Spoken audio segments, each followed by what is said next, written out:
Mark Rogers TV, the voice of college football, coming your way, talking Miami football. We bring in Alonzo Oliver, so you can catch him on Alonzo1219 here on YouTube, the U family. Alonzo, how you doing tonight? I'm doing pretty good. How you doing, Mark?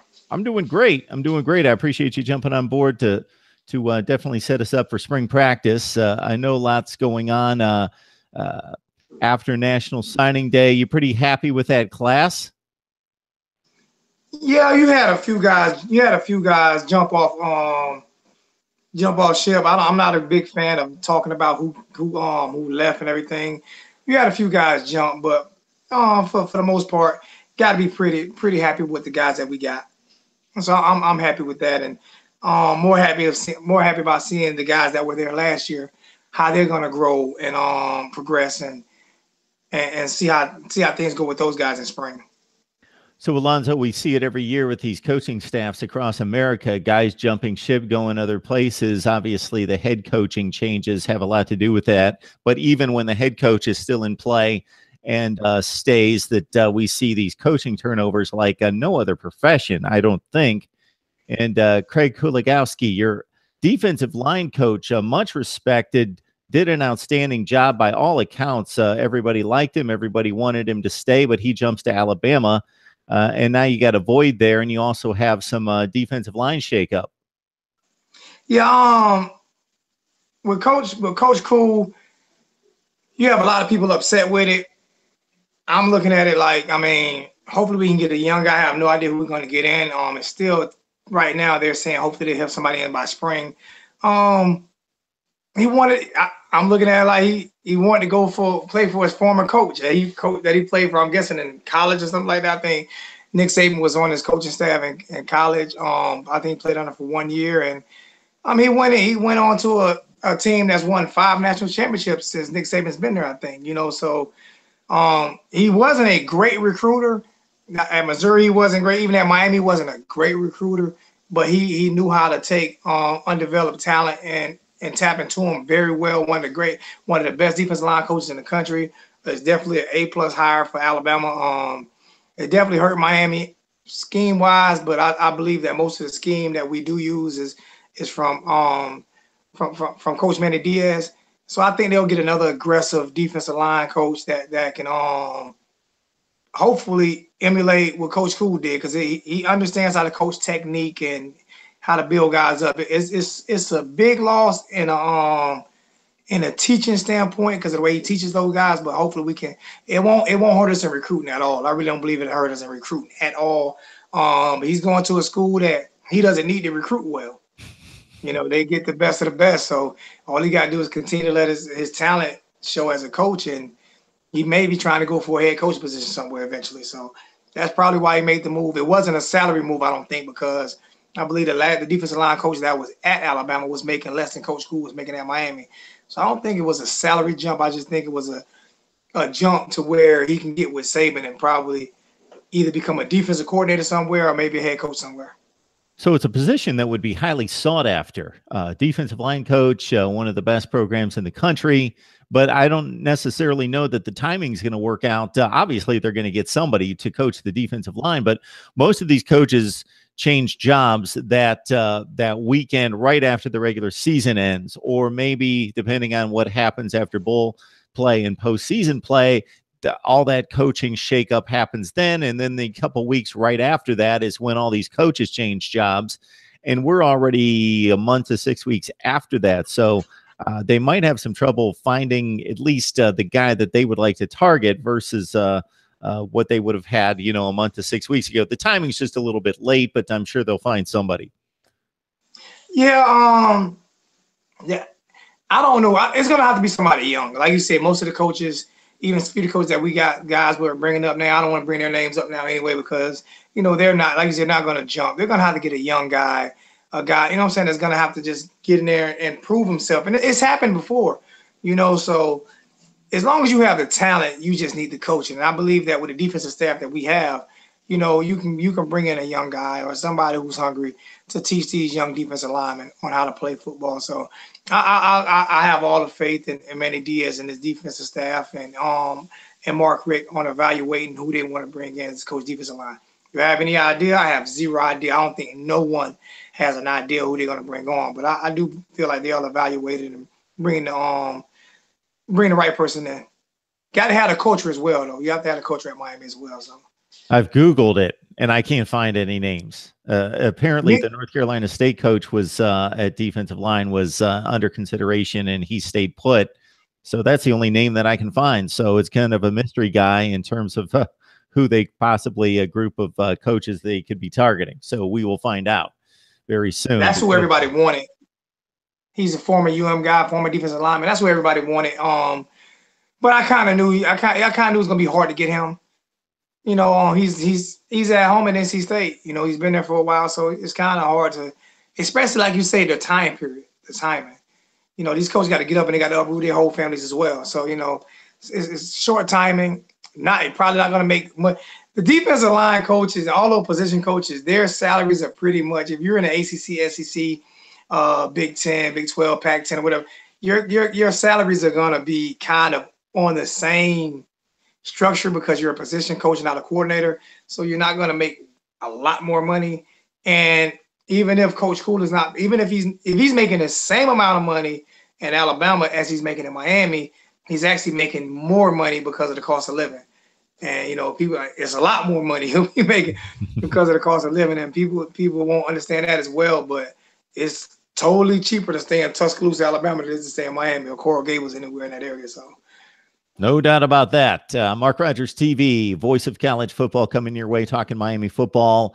And when I say the voice of college football, so this is something that hit me recently is somebody was making a comment to my channel and they were asking a question and then just kind of, oh, by the way, they said, since you are the de facto voice of college football on social media, then they kept going with their question. And I threw that at somebody and they said, man, you got to run with that.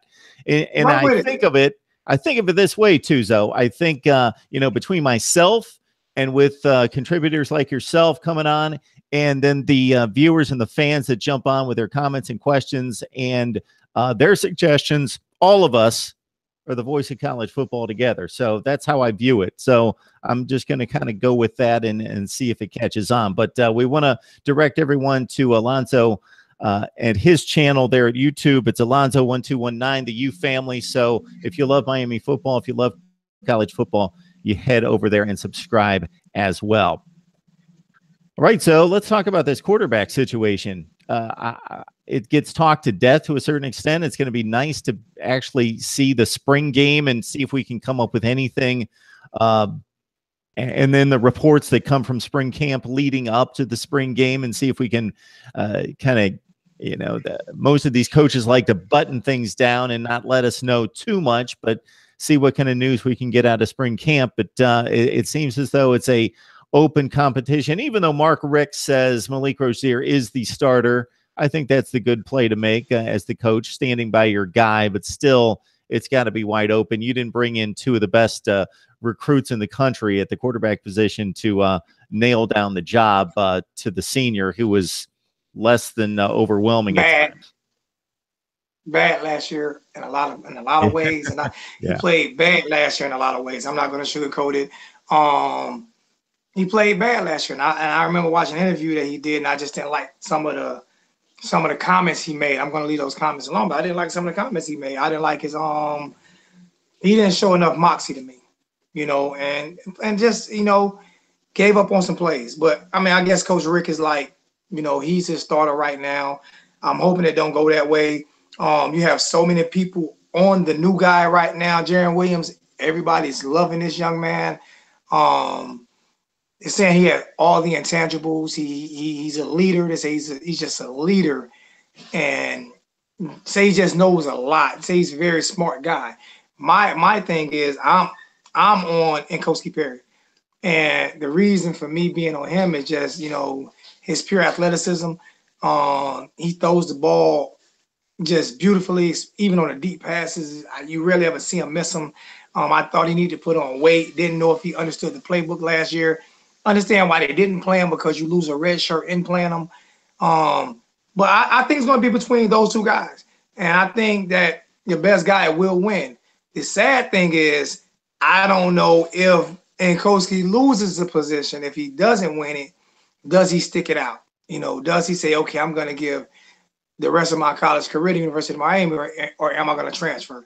That's a good problem to have when you have quarterbacks that are that good, but it's also a bad thing. I don't know if it hurts recruiting or helps recruiting or what, but he has to go with the best guy. If Jaron Williams is the best guy, then he has to go with him.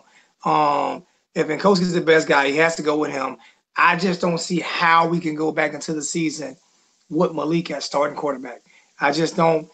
I think it's just my opinion. It's almost like a lose-lose situation, man. Unless you win the ACC with him, to have the exact same record of last year, and he's limited. He's just limited, and he doesn't throw the deep ball well. He throws the ball. He's very inaccurate. He throws the ball behind receivers. It's just, unless he's improved like leaps and bounds, if those other two guys are just a little bit beneath him, I don't see how you can go with him. You have to go with the younger guy.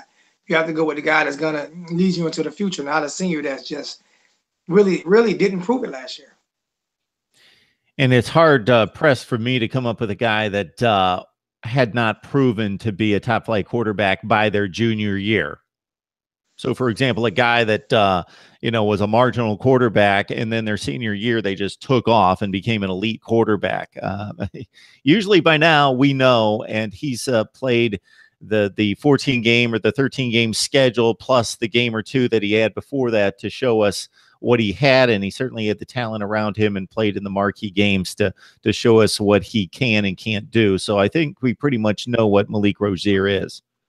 I think I've seen him regress. And that's what got me, is I seen him regress, especially the last 3 games of the season.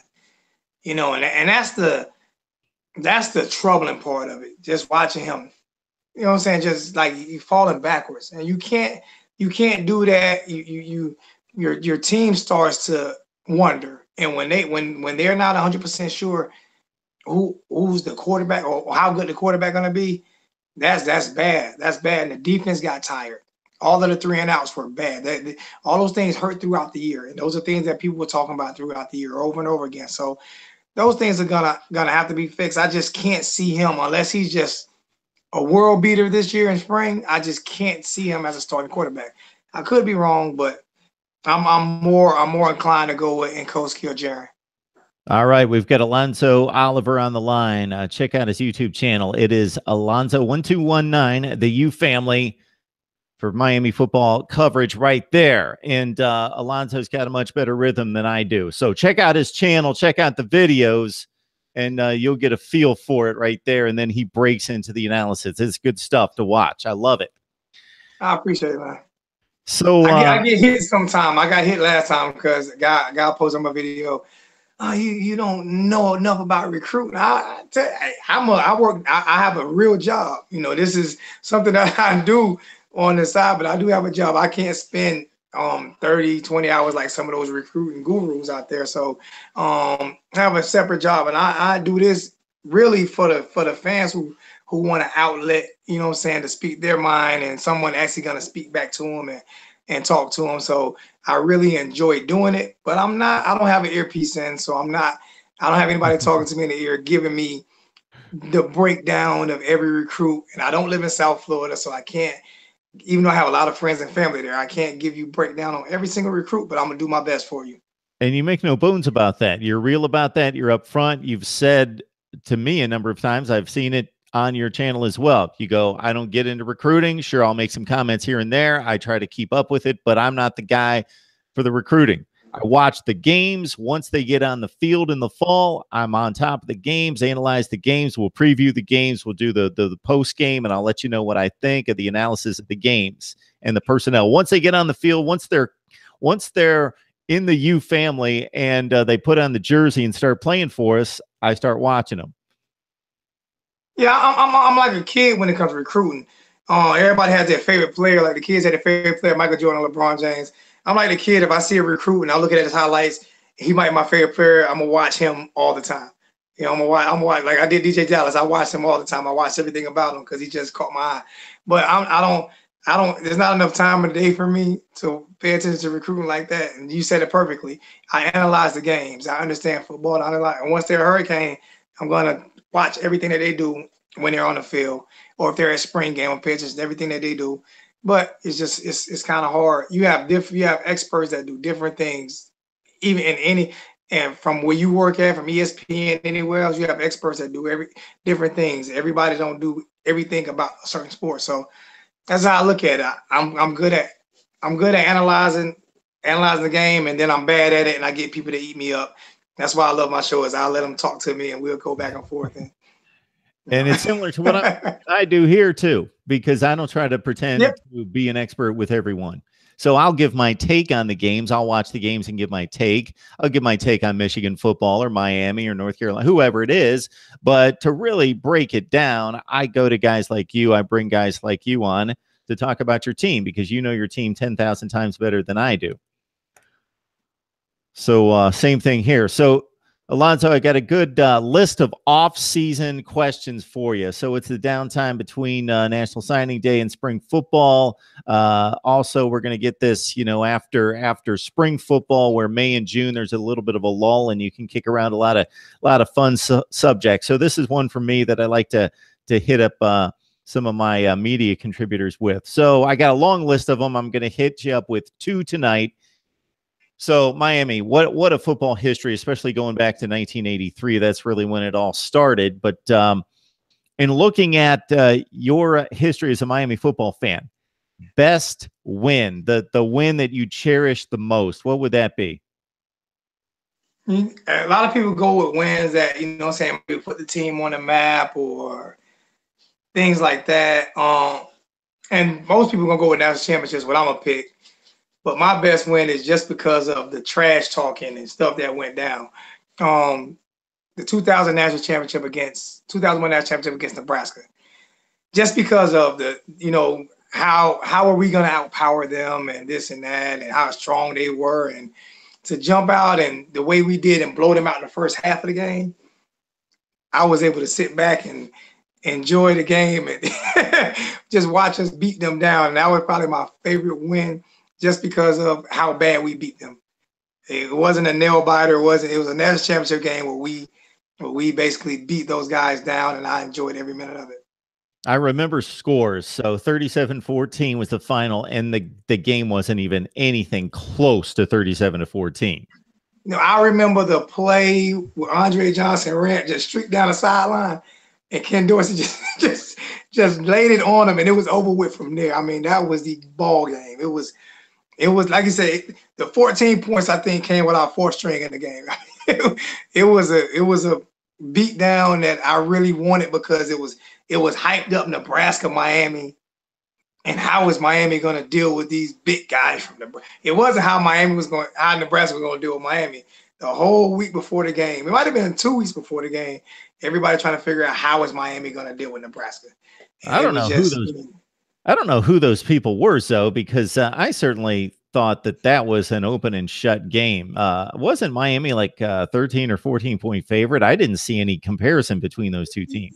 They were favored in the game, but it was still, it's that hate of Miami thing, So Miami they love Miami in the media, but they also love to see Miami get beat up in the media.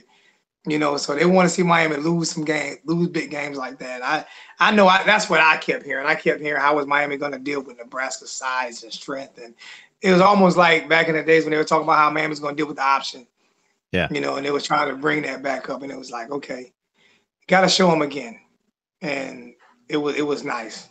There have been some teams that have landed into national championship games, especially during the BCS era, that I think we had our clue before that it wasn't going to be much of a game, and that obviously they had a good team, but not a good enough team to be on that stage. And if everybody remembers, on Thanksgiving weekend, that Nebraska team gave up 62 points to Colorado. Yeah. And when you're taking on a team that, and I don't remember exactly what Colorado was that year, but I think they were a good team, like a top 25 team, but not a great team.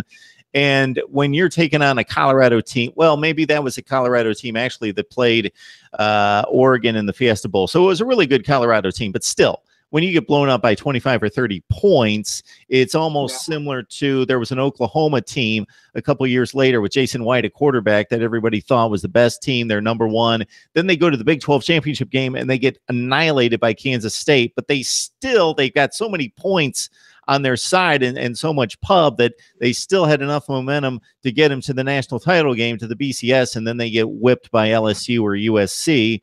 And it's like, well, we kind of saw this coming. We saw that this team wasn't really that good. But they got all the credit for it. It's like everybody said the 2001 Miami Hurricane team is the greatest team ever assembled. And I say it's not. I say the 2000 Miami Hurricane team was the greatest team ever assembled.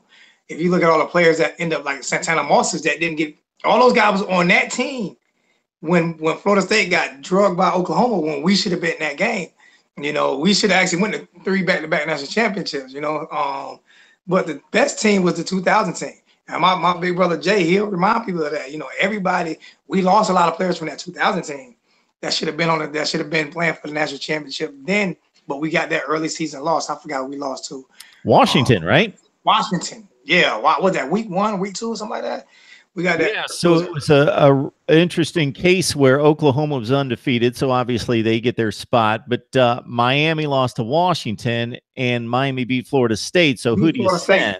Well, it shouldn't have definitely been Florida State because they lost to. If anybody should have gone except Miami, it should have either been Miami or Washington because those were the other two teams, and Florida State didn't beat either one of them. So. That whole BCS, I could go on, and I have in the past about the way it was screwed up almost every year. But that was a case in point. And then you guys went to the Sugar Bowl and didn't have a whole lot of problems with Florida. And I enjoyed that. That's another one of my big ones. I hate Florida with a passion. So, you know, any Gators come on here, I don't even care. You can comment all you want to. I don't like you.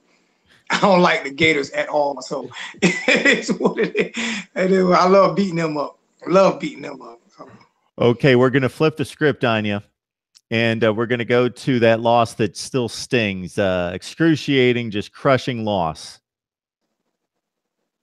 The phantom flag play, Ohio State. There was no pass interference at all. Time was off the clock. There was no pass interference. All the players on the field shaking hands, hugging each other. Ohio State players shaking Miami players. Next thing you know, the flag comes out and history is written. But that's my worst loss. That was it. Because that was for a championship game, and I felt like the officials took it out of the hands of the players and put it in their hands. There was confetti on the field. Yeah, everything. It was a late one coming. There's no doubt about that. I was celebrating. I'm sitting there like, yeah, we got enough. Next thing you know, you turn around like, flag? What flag? And it was not a pass interference. To me, it wasn't even close. And if it was, I would admit to it. But, and I've said this before on your show, you get a lot of fans who get mad at Ohio State. You cannot get mad at Ohio State for accepting the penalty. Come on, man. You can't. They didn't throw the penalty. They accepted the penalty. I mean, but yeah, I'm not mad at Ohio State, but I wish that official would have got fired and never. Yep, I wish he got fired and never been able to throw another flag again, because to me that was just bogus, and that one still hurts to this day. That was number 6 that we didn't get. All right, Alonzo, it's my job to play devil's advocate, so I'm going to do it a little bit here. Okay. All right. So number one, if you ever get a chance to watch that game again, I'm going to point out 2 things here. Late in that game, Ohio State had the ball. They had the lead 17-14. So Ohio State's got the ball. There's about 2.5 minutes on the clock. If they could have strung together a couple first downs, they're going to win the game. They had a play on like a 3rd and 5, 3rd and 8, whatever the call was. And Chris Gamble catches the ball. And 2 things. And Keith Jackson made reference to this. And we know that there wasn't replay back then, but that he caught the ball in bounds and that he was held by his jersey Anyway, Ohio State had to punt because they called it an incomplete pass. So if you ever get to watch the game again, just look out for that. About 2.5 minutes left. Ohio State's got the ball. They're trying to convert to ice the game, and then they have to punt it away. And then I don't know who it was, probably Roscoe Parrish, somebody like that, ran back the punt a long ways to put them in field goal range to tie the game. So that's number one. Number two, I will agree with you that it was not pass interference. I do believe that it was holding. So if you watch that play and you see the DB, I don't remember his name, and that was a play on Chris Gamble as well, the Ohio State receiver. I do think that he held him before the ball was in flight. But see that, and that's what, and that's why that's why I'll say you have that 5 yard.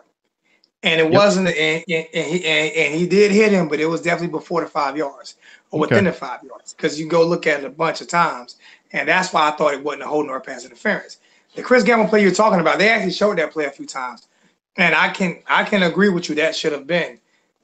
It should have been that probably should have been a pass interference, but they used to let him ride him out of bounds as well back then too. So yeah.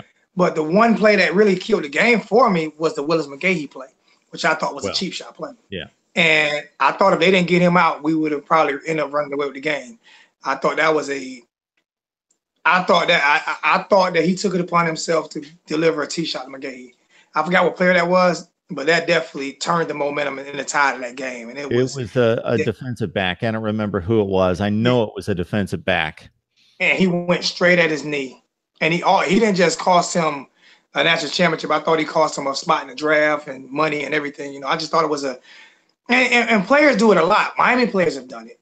Players do it a lot. But when you see it, if it's in a pile, it's kind of different. But when you see it in the open field, the way it was, that was an open field. I think that was a turning point of the game. That's what really got the game where it was going to be a real tight game. The play of the game though was the interception strip fumble by y'all when we intercepted the ball and he stripped it out of his hand. I was like, yeah. And so going back to the McGahee play. And we're talking about one of the great college football games in the last 15 or 20 years, obviously double overtime game, triple overtime, double overtime game. So anyway, McGahee, Ohio State's run defense was exceptional for most of that game, but he had just started to get into the flow and he ripped off a couple nice runs. And that was really the first sign of life that Miami had running the ball. He ripped off a couple, 2 or 3 really big runs, 8, 10, 15-yard runs. And before that, they had completely shut it down. So it looked like he was starting to get in the groove. They were the offensive line was starting to get a push and they were starting to move the ball on the ground. And then that happened. And it sucked the life out of Miami. That he was our best player on the field at the time. I can say our best player, but definitely our most dynamic player because catching the ball out of the backfield, running the ball, being able to wear the defense down, and still had Andre Johnson, and Kellen Winslow Jr. Still had those guys, but and Ken Dorsey, but the go-to guy was Willis McGahee in that offense, and that took the air out of us. So it brings up some sad memories. But I keep saying I do not blame Ohio State. I do not blame Ohio State fans. I blame the referee for that one call right there. I blame referee, and would never watch the game again. I still haven't watched it again. I watched that play again, but I would never. You won't sit down and watch the game unless you want to see me with a pillow. Unless you want to see me with a pillow and some tissues. I can't watch that. I can't watch that whole game. Well, unlike some other college football fans, though, you've got quite a few rings to rest on. Like there's some college football fans that have some excruciating losses, and they're thinking, that was the only chance I had, and that was taken away from us, and I don't have any other championships. So for you gotta live in a better region. You get some other ones. You gotta live in a better region. You gotta live in a better region. You can't be an Ole Miss fan or something like that.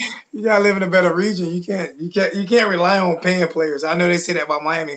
I tell you, Miami pay players. You look at most of the players that play for Miami, they're from Miami. So, that's the same thing with Ohio State. They don't have to really pay players, but most of the players are from Ohio. Yeah. So they grew up loving that school. So. All right. It's a great discussion all the time with Alonzo Oliver. And so I invite you to check out his YouTube channel, subscribe right there for football talk on Miami and the Hurricanes coming up with spring practice just a couple weeks away. So, Alonzo, I appreciate you stopping by. It's always a great discussion and love having you on. I appreciate you, Mark, and I'm gonna do YouTube live this year.